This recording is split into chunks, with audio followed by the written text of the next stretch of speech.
"Excuse me," the young flight attendant named Melissa spoke up. Her voice was firm but still carried an outward politeness. "First class is only for passengers who have purchased tickets." Amara is a quiet black girl, blinking in surprise briefly at Melissa's words. She looked down at her plane ticket and then looked up at Melissa. "I'm a first-class passenger," she replied, her voice calm but restrained, as if trying to suppress the disbelief and pain in her heart. She issued a ticket, hoping the matter would be done quickly. "This is my ticket. There must be a mistake here." Melissa, however, barely spared it a glance, her expression unyielding. "You don't belong here," she said firmly. "If you don't comply, I'll have no choice but to call security." Little did Melissa know, the young woman she was dismissing so readily was none other than the daughter of the airline's owner, poised to reveal the depth of the prejudice hiding beneath Melissa's polished professionalism. The airport is crowded during morning rush hour. Passengers hurried through the corridors quickly, the wheels of suitcases clacking steadily on the tiled floor. Announcements from loudspeakers mingled with the chatter of families saying goodbye to each other and the laughter of children eager to start a new journey.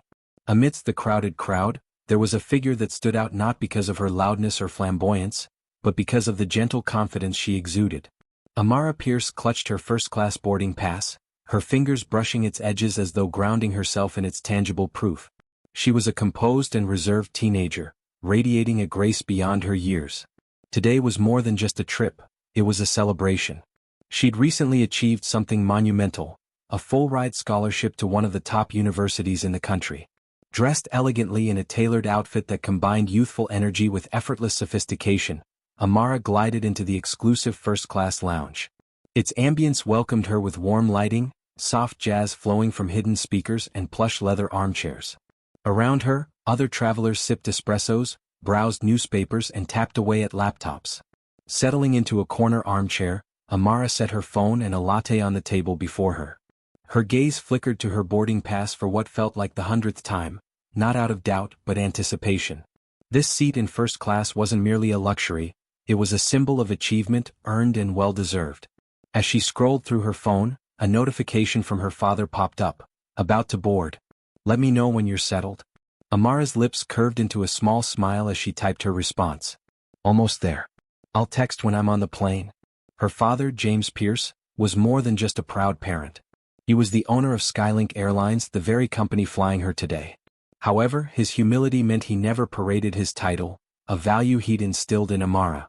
She had watched him treat everyone, from executives to baggage handlers, with equal respect. To her, he wasn't just a mogul but a man of integrity. Not many people knew Amara was James's daughter, and she liked it that way. She'd spent years away for school, cherishing her independence, but the distance hadn't been easy. This trip wasn't just about a return home, it was about reconnecting with her father and the life she'd left behind. As she boarded the flight, anticipation coursed through her. She imagined the special dinner her father had mentioned and the joy of reuniting. But nothing could have prepared her for what awaited in the cabin. Melissa, the lead flight attendant with a sharp gaze and an air of authority, stood near the gate with her colleague. Her lips curled into a slight smirk as she observed Amara walking confidently toward the first-class line. Leaning closer to her coworker, she muttered, "First class is getting way too accessible these days." Her colleague chuckled awkwardly, unsure whether to agree or stay silent. For Melissa, today would be no ordinary flight, and neither she nor Amara could predict how the next few hours would unfold, or the lesson Melissa was about to learn. The boarding announcement echoed across the bustling terminal, stirring the crowd into motion. Amara adjusted the strap of her carry-on bag and joined the line for first-class boarding. Her movements were calm, purposeful, and quietly confident. At the gate, Melissa, the lead flight attendant, stood poised with a well-practiced smile. Her polished demeanor reflected years of experience as she scanned the tickets of boarding passengers. "Welcome aboard," she said warmly to an older man in an impeccable business suit. To a woman with a designer handbag, she chirped, "Enjoy your flight." But as Amara approached the front of the line, Melissa's professional mask slipped ever so slightly. She scanned Amara's boarding pass, her eyes narrowing. The ticket, clearly marked first class, told no lies, but Melissa's expression betrayed her thoughts. Her lips curled into a forced smile. "Economy is just down the aisle," Melissa said, her manicured finger pointing toward the back of the plane. Amara blinked, caught off guard. "This pass says first class," she replied, holding it up for Melissa to see. Melissa didn't miss a beat. "There must have been a mistake," she insisted, her tone still polite but tinged with dismissal. Please proceed to economy. Amara's grip tightened on her bag, but she kept her voice steady. There's no mistake. This is my seat, first class.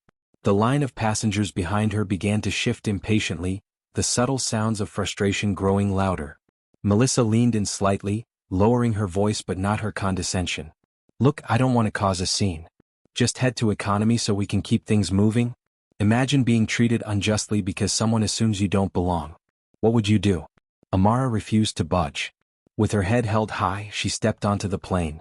Melissa's eyes followed her, a flicker of irritation crossing her face. Amara walked down the aisle to her assigned seat in first class and placed her carry-on in the overhead compartment. The cabin was pristine, its wide, plush seats radiating comfort. Amara sank into her seat, adjusting the window shade slightly, her posture unshaken despite the unease creeping in. Moments later, the sound of Melissa's heels clicked sharply against the floor as she entered the first-class cabin. Known for her no-nonsense attitude and keen attention to detail, Melissa's professional demeanor didn't falter as she approached Amara's row. "Excuse me, young lady," Melissa said firmly, her voice betraying a practiced politeness. "First class is reserved for paying passengers." Amara looked up, momentarily stunned. She glanced at her boarding pass again, then back at Melissa. "I am a first-class passenger," she replied calmly, her voice unwavering. "Here's my ticket." She extended the pass toward Melissa, expecting the matter to be resolved, but Melissa didn't take it. Instead, she crossed her arms, her skeptical gaze piercing. "I don't think so," Melissa said dismissively. "Step aside while I handle this." The words hit Amara like a slap. She froze for a moment, unsure how to respond. Around her, whispers began to ripple through the cabin. Some passengers cast pitying glances, while others exchanged judgmental looks. Amara felt the sting of humiliation, her cheeks burning under the weight of their stares. Melissa stepped closer, her voice sharp. "Let me see your ticket again. Are you sure you didn't take someone else's by mistake?" Amara handed over her ticket once more, her hands trembling slightly. "It's mine," she said quietly, but her tone was firm. "This is my ticket and there's no mistake. My father bought it for me." Melissa raised an eyebrow, her tone dripping with disbelief. "Your father? And where is he now?" "He's waiting for me at our destination," Amara replied steadily. Melissa scoffed softly, glancing around as if seeking validation for her disbelief. "I'll need to verify this," she said curtly. "Wait here." Amara sat in silence, the knot of humiliation tightening in her chest. Around her, passengers murmured louder, their whispers like daggers. No one stepped forward to question what was happening or to offer help. The isolation was palpable. But in her mind, her father's words rang clear. "Always carry yourself with dignity even when others don't." It wasn't easy. Tears pricked at the corners of Amara's eyes, but she refused to let them fall. She took a deep breath, steadying herself with the thought of who she was. Amara Pierce, the daughter of a man who had built an empire through hard work and respect for all. Respect was her birthright and no one could take it away. Minutes later, Melissa returned, her voice louder than necessary. "Excuse me," she began, drawing the attention of nearby passengers. "I need to ask you to move to the economy section. This seat has been assigned to someone else." Amara calmly reached for her ticket once more and held it up without a word. "This is my seat," she said firmly. "How can it be assigned to someone else?" Melissa's polite facade began to crack, irritation slipping through. "If you don't comply, I'll have to escalate this and call security." The tension in the cabin was thick as Amara met Melissa's gaze with quiet determination. Whispers spread like wildfire. Across the aisle, a businessman muttered to his companion, "Looks like someone's trying their luck." An older woman frowned, her disapproving expression clear as she murmured, "This doesn't seem right." But not everyone was sympathetic. A man seated a few rows back muttered, "If she doesn't belong here, the attendant has every right to question her." Melissa is determined to assert her power and prestige. Melissa refuses to back down. She made the final decision: call the security staff. 2 security guards boarded the plane. Their presence made the atmosphere in the cabin tense. They went straight to Amara's seat, professional but determined. Amara remained calm, explaining the situation clearly. She held out her first-class ticket, her voice resolute in defending her right to sit in her rightful seat. But the story that Melissa told made the 2 employees listen. The security officers decided to listen to her. "Miss," one of them said, his voice low but authoritative, "we were asked to take you to another seat." Amara met their gaze, her voice calm but resolute. "This is my assigned seat," she said, holding up the ticket again. "I have every right to be here." The officers hesitated, glancing back at Melissa for confirmation. Melissa, standing stiffly with an air of self-assurance, gave a sharp nod. "Her seat is in economy," she stated firmly, her words brimming with finality. Despite Amara's valid ticket and continued protests, the officers deferred to Melissa's claims. They escorted her to the economy section, her dignity intact, though the humiliation was undeniable. Whispers followed her down the aisle, accompanied by curious and judgmental stares. Amara's posture remained unbroken, her composure a shield against the weight of the moment, but inside, the sting of injustice lingered. Back in first class, Melissa returned with a triumphant air, her steps purposeful, her smile smug. Strolling through the cabin, she let her voice carry just enough to be heard. "That's how you handle troublemakers," she remarked to a fellow flight attendant. Glancing at the passengers around her, she added with an air of superiority, "First class is for people who belong here."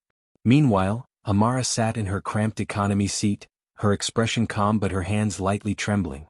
She glanced down at her phone, where an unsent text to her father still glowed on the screen. "This isn't right, Dad. Why didn't they believe me?" But she hesitated to send it, knowing her father would act immediately, and likely not subtly. She took a deep breath, attempting to center herself, even as the judgmental glances and dismissive murmurs of the passengers around her gnawed at her resolve. It wasn't just the embarrassment of being removed from first class, it was the unspoken message that she didn't belong, that she wasn't enough. But Amara wasn't about to let those feelings take over. In first class, a younger flight attendant hesitantly approached Melissa, her voice tinged with uncertainty. "Why did you move her to economy? She had a first-class ticket?" Melissa didn't miss a beat, her tone dripping with smug satisfaction. She thought she could just waltz in and claim a seat that wasn't hers. "It takes experience to see through that kind of nonsense," she said loudly enough for nearby passengers to hear. A few chuckled politely, though others exchanged uneasy glances, recognizing the unprofessionalism of her remarks. Amara, sitting quietly in economy, took another deep breath and pulled out her phone. With slightly trembling fingers she typed a new message to her father. "Dad, they moved me to economy. The flight attendant said my seat was a mistake." Victor Pierce's reply came almost instantly, "Stay calm. I'll handle it. Let me know if anything else happens." Amara stared at the screen for a moment, her father's unwavering support giving her a renewed sense of strength. She slipped her phone back into her bag, choosing to wait. She trusted her father's intervention would come at the right time. Later, needing to stretch her legs, Amara made her way to the restroom at the back of the plane. As she waited, she heard a soft voice behind her. "I saw what happened earlier." Amara turned to see an older woman, one of the passengers from first class. Her kind eyes radiated both concern and indignation. "That wasn't right," the woman said quietly. "You didn't deserve to be treated like that. If there's anything I can do to help, just let me know." Amara managed a small, grateful smile. "Thank you," she said softly. "I appreciate it, but I'll be okay." The woman nodded, placing a gentle hand on Amara's arm. "You're handling this with such grace. It's more than most people could manage." With a supportive smile, she returned to her seat. Back in first class, Melissa continued to revel in what she saw as a victory. Leaning against the galley, she spoke to her colleagues, her voice loud enough for passengers nearby to overhear. "Honestly, I did her a favor. This is about maintaining standards. If we just let anyone in, it's chaos." Her colleagues exchanged uncertain glances, their unease growing as Melissa's remarks became more pointed. Some whispered quietly among themselves, others shook their heads in silent disapproval, but no one spoke up directly. Melissa remained oblivious to their discomfort, her confidence swelling with every word she uttered.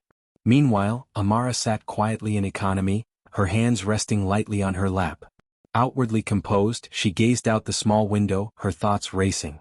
Inside, frustration simmered beneath the surface, but she held her head high, refusing to let her emotions show. Amara knew she wasn't alone in this fight. Her father was already working behind the scenes and justice would come, soon enough. Amara sat in her seat, her hands resting lightly on her lap as she tried to maintain steady breaths. Outwardly she seemed calm, but inside, frustration churned just beneath the surface. She stared out of the small window, her eyes following the endless stretch of clouds, hoping the view might distract her from the gnawing sense of unfairness that had clung to her since boarding the plane.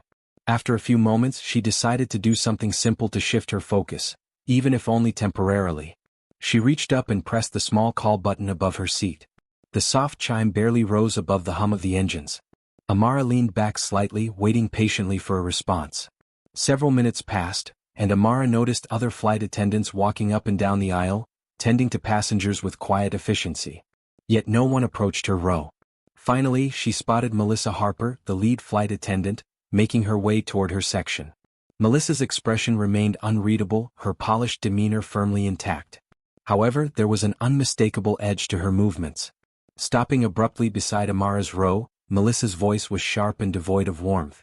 "Yes?" she asked curtly. Amara met Melissa's gaze with quiet politeness. "Could I have a glass of water, please?" she asked, her tone calm and measured. Melissa offered a tight, thin smile that didn't reach her eyes. "Sure," she replied, her voice clipped, before turning sharply on her heel and walking away without another word. Amara watched Melissa retreat, her expression composed but her mind questioning. She glanced at her watch. A few minutes passed, then 10. Still no water arrived. Her eyes followed Melissa as she moved through the first-class cabin, offering practice smiles to passengers as she carefully served drinks and engaged in light conversation. Melissa's gestures seemed almost exaggerated, as though she was making a show of her attentiveness. Yet all the while she conspicuously avoided Amara's section. The deliberate nature of Melissa's behavior wasn't lost on Amara. She pressed the call button again, her patience beginning to wear thin. This time the soft chime felt louder, almost mocking as her frustration grew. Eventually Melissa returned to the economy section, her movements slower and more reluctant. Stopping by Amara's row, her expression now carried a faint trace of annoyance. "Yes?" she asked again, her sharp tone drawing glances from nearby passengers. Amara kept her voice calm, though it required effort. "I requested water earlier," she said. "Can I get it now?" For a moment Melissa said nothing. Then her tight-lipped smile returned, deliberate and insincere. "I'll get to it," she said, her tone dripping with indifference. Without giving Amara a chance to respond, Melissa disappeared back into first class. Amara's calm facade began to crack. The intentional hostility of the situation was unmistakable now.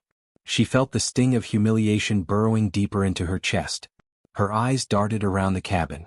Did anyone else notice what was happening? Were they ignoring it, or was she truly alone in this? Her gaze dropped to her phone, where her father's earlier message still glowed on the screen. "Stay calm. I'll handle it. Let me know if anything else happens." With a steadying breath, Amara began typing, her fingers moving with quiet urgency. "Dad, the flight attendant is targeting me. She's deliberately ignoring my requests and making me feel unwelcome. It's becoming unbearable." She stared at the words for a brief moment before pressing send. The finality of the action brought both relief and frustration. Her father's reply came almost immediately, as it always did. "Stay where you are. I'm making the call now." Amara exhaled deeply, her father's resolute response giving her the strength she needed. She knew when her father said he was taking action, he meant business. As she tried to steady herself once more, the weight of the situation pressed down on her like an invisible force. She couldn't help but glance around, wondering if any of the other passengers had noticed the way she was being treated. A few sympathetic glances met hers, but no one intervened. The silence of their inaction felt almost as isolating as Melissa's behavior. Her thoughts were interrupted by a soft movement nearby. A young girl seated in the same section leaned toward Amara, her expression kind but resolute. "That flight attendant is always terrible to black people," the girl whispered, her voice soft yet firm. "She thinks we don't belong and can't afford first-class tickets. That kind of behavior shouldn't be allowed. I hope she gets what's coming to her for the way she treated you." Amara blinked, her composure faltering slightly in the face of the girl's sincerity. "Thank you," she said softly, her voice steady but tinged with emotion. "She definitely will be getting her karma today." The girl nodded, a quiet determination in her gaze. "I'm sure she will." Amara offered a small, grateful smile. "I appreciate you speaking up. It means a lot." The girl returned the smile before walking away, leaving Amara with a flicker of warmth amid the tension. Amara returned her focus to the situation at hand. Her father had said he was making the call. All she could do now was wait. "We just received a call from Mr. Victor Bennett," the captain began, pausing briefly to let the weight of the name settle in the tense atmosphere. Melissa Harper's brow furrowed, her confidence wavering for the first time. "Victor Bennett," she repeated, her voice barely above a whisper. "Yes," the captain confirmed, his tone steady. the owner of the airline. He has been informed about an incident involving his daughter on this flight. At the mention of Amara, Melissa's face turned pale, and the pieces started to fall into place. The realization hit her like a cold wave. The carefully crafted narrative she had built about handling troublemakers suddenly felt flimsy and indefensible. The captain continued, his voice carrying a tone of finality. Mr. Bennett has instructed me to inform you that he will be meeting the plane personally upon landing. He expects an explanation, and from now on, he wants you to take care of her well and treat her with the utmost respect. Melissa stood frozen, her mind racing. The color drained from her face as she fully grasped the gravity of the situation. I didn't realize. She stammered, her usual sharpness replaced by hesitation. The captain's expression remained unchanged. That's irrelevant, he said. What matters is how this situation has been handled. Melissa's usual bravado cracked under the pressure. She nodded stiffly, her throat dry, and managed to say, "Understood." As the captain turned and walked back to the cockpit, Melissa remained rooted in place, unable to move. The confidence she had displayed so proudly throughout the flight now felt like a distant memory. "I'm sure it's nothing," she muttered under her breath as if trying to reassure herself, but her words lacked conviction. For the rest of the flight, Melissa's demeanor changed noticeably. Her once brisk and purposeful steps became slow and hesitant. The smug remarks that had flowed so freely earlier were now replaced by a tense silence. Passengers who had observed her behavior earlier couldn't help but notice the transformation. Whispers rippled through the cabin, tones ranging from curiosity to quiet satisfaction. Melissa, however, avoided meeting anyone's gaze. Her mind was consumed by a single thought, the confrontation awaiting her upon landing. The captain's words echoed relentlessly in her mind like a warning bell she couldn't silence. He will be meeting the plane personally upon landing.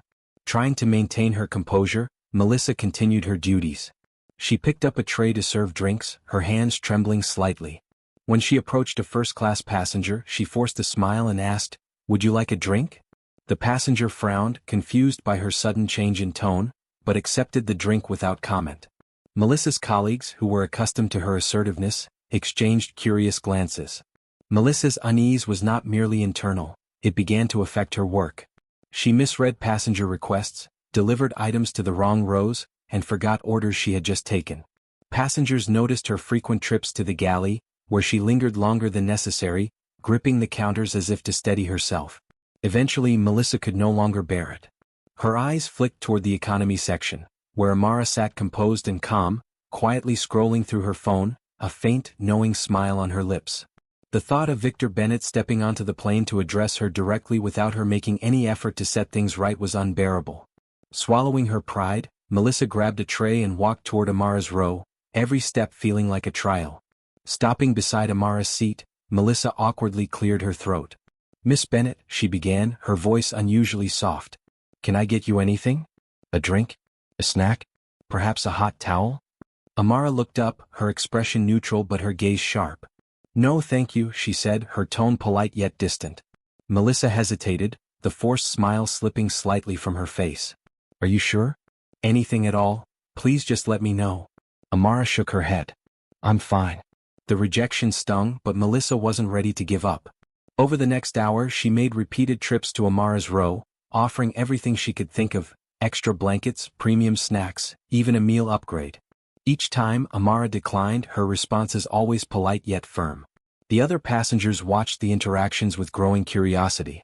Whispers filled the cabin as people speculated about the sudden shift in Melissa's behavior.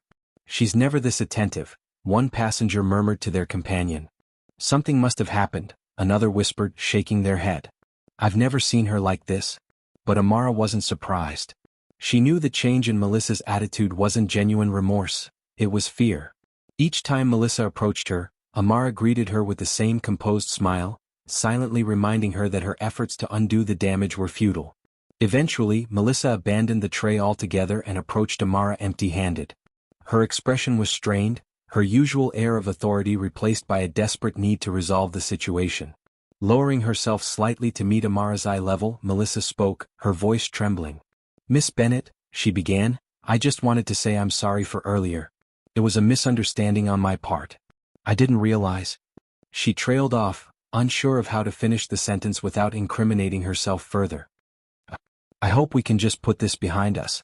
Amara studied her for a moment, her calm demeanor unshaken. Then, with measured words, she replied, "The matter is no longer in my hands." Melissa blinked, confused. "What do you mean?" "My father is handling it now," Amara continued, her tone steady but firm. "He's the one who will decide whether or not you're forgiven." Melissa's face fell, the confidence she had once exuded now a distant memory. Melissa's composure crumbled further. She opened her mouth to respond, but no words came out. The weight of Amara's statement hung in the air, leaving no room for negotiation. For the first time, Melissa truly understood the gravity of her actions and that the consequences were entirely out of her control. Amara turned her attention back to her phone, signaling that the conversation was over. Melissa stood there for a moment longer, her thoughts racing, before retreating to the galley. The other passengers, who had been watching the exchange with rapt attention, whispered among themselves, their curiosity and speculation growing. For Amara, however, the situation was clear. She had endured humiliation and hostility, but the balance of power had shifted. As she glanced out the window, a faint smile crossed her lips. This was only the beginning. Do you think Melissa should be forgiven? Let us know in the comments, and don't forget to click the subscribe button now. As the plane landed smoothly on the runway, passengers began gathering their belongings, preparing to disembark. However, many noticed unusual activity outside. Through the windows, they saw a sleek black SUV pull up directly beside the aircraft, its polished surface gleaming under the airport lights. The door opened and out stepped Victor Bennett, the owner of the airline. His commanding presence alone drew attention, but he was flanked by two senior executives, making it clear that this was no ordinary visit. Inside the plane, whispers began almost immediately. "Who's that?" one passenger asked, nudging their seatmate. "He looks important." "That's Victor Bennett," another murmured, eyes widening. "He owns the airline. What's he doing here?" Victor ascended the aircraft stairs with a purposeful stride, his expression calm but serious. As he entered the cabin, the atmosphere shifted. Conversations hushed, and all eyes turned to him. He scanned the rows briefly, his gaze landing on Amara, seated in economy. His expression softened as he walked directly to her. The lines of tension on his face eased momentarily when he reached her. Crouching slightly to meet her eye level, he broke the silence with a warm and gentle voice. "Are you all right?" he asked, his concern evident. Amara looked up at him, her composed exterior betraying a flicker of relief. "I'm okay," she replied, though her tone carried traces of lingering frustration. "It's just been a lot." Victor placed a reassuring hand on her shoulder. "It's over now," he said softly. "You won't have to deal with this any longer." Straightening, Victor's expression shifted. The warmth he reserved for his daughter disappeared, replaced by a calm but firm authority. He turned his attention to Melissa Harper, who stood frozen at the front of the cabin. Her face was pale, her usual sharpness completely absent. The realization that Victor Bennett had come for her was written all over her features. "Miss Harper," Victor began, his voice steady and measured. "I understand there was an issue with my daughter's seat." Melissa's composure completely collapsed. Her lips parted as if to speak, but for a moment no sound came out. Finally she stammered, I didn't know she was your daughter, sir. It was a misunderstanding." Victor's gaze remained fixed on her, unflinching. His tone didn't rise, but the weight of his words was unmistakable. "The issue isn't whether you knew she was my daughter," he said, his voice calm but cutting. "The issue is how you treated her, and likely how you treat others who don't meet your assumptions." Melissa's face reddened, and she tried to respond, but her words tumbled out incoherently. "I didn't mean to. I didn't realize." Victor raised a hand slightly, silencing her attempts at justification. "Your behavior today has been nothing short of unacceptable," he continued, addressing not just Melissa but the entire cabin. "This airline was built on the principles of respect and dignity. Our success has come from treating every passenger, regardless of who they are or where they come from, with fairness and professionalism. Your actions today have failed those values." The cabin, silent moments ago, erupted into applause. Passengers clapped enthusiastically, their approval of Victor's words echoing through the space. Some nodded in agreement, while others exchanged satisfied glances, knowing that Melissa's actions were being addressed. Melissa, however, looked mortified. Her head hung low, and her hands trembled as she clutched the edge of the service cart for balance. The applause felt like an indictment, each clap amplifying her humiliation. She opened her mouth to apologize again, but Victor didn't give her the chance. Effective immediately, he said, turning to the airline executives flanking him. Miss Harper is to be removed from duty. Her behavior today does not align with the standards of this airline, and she will be held accountable. One of the executives nodded and gestured toward Melissa. Miss Harper, please come with us, he said firmly. Melissa looked around, her face a mix of shame and desperation. She glanced briefly at Amara, who met her gaze with a calm, composed expression. There was no malice in Amara's eyes, but there was also no forgiveness, only a quiet certainty that justice was being served. As Melissa was escorted off the plane, passengers whispered among themselves, some commenting on the poetic justice of the situation. She had it coming, one muttered. You can't treat people like that and get away with it. Back in her seat, Amara watched the scene unfold, her emotions a mix of relief and quiet vindication. Her father returned to her side, his presence a steadying force. Are you sure you're okay? He asked again, his voice gentle. Amara nodded. I'm fine now, she said, her tone stronger than before. Thank you, Dad. Victor gave her a small smile. You never have to thank me for standing up for you, he said. It's what I'm here for. As the plane began to empty, Amara stood with her father, their bond strengthened by the day's events. Around them, passengers continued to murmur, many casting Amara looks of admiration and respect. After careful deliberation, they decided to give Melissa Grant a second chance, albeit under strict probationary terms. Melissa was invited back to Skylink Airlines with a clear and uncompromising understanding. Her actions would be closely monitored, and any further displays of unprofessionalism or bias would lead to her immediate dismissal. Humbled by the opportunity, Melissa returned to her job, determined to make things right. She threw herself wholeheartedly into the airline's new training programs, often volunteering to share her own story, a candid reflection on how her prejudices had shaped her actions and how the incident had forced her to confront those deep-seated biases. Over time, her colleagues began to notice a remarkable transformation. Melissa was no longer the flight attendant who dismissed passengers based on assumptions. Instead, she became someone who went above and beyond to ensure every traveler felt seen, respected, and valued. Meanwhile, James Pierce, CEO of Skylink Airlines and father to Amara Pierce, seized the moment to address the public during a press conference held several weeks after the flight. Standing tall and composed, James's voice was steady but carried the weight of his conviction. Inclusion is not optional, it is a responsibility, he declared, his tone measured yet resolute. Privilege comes with accountability. Whether it's the privilege of serving passengers as flight attendants or the privilege of sitting in first class, we all share the duty of treating one another with dignity and respect. No one should ever feel unwelcome or unworthy because of their appearance or background. James's words resonated deeply.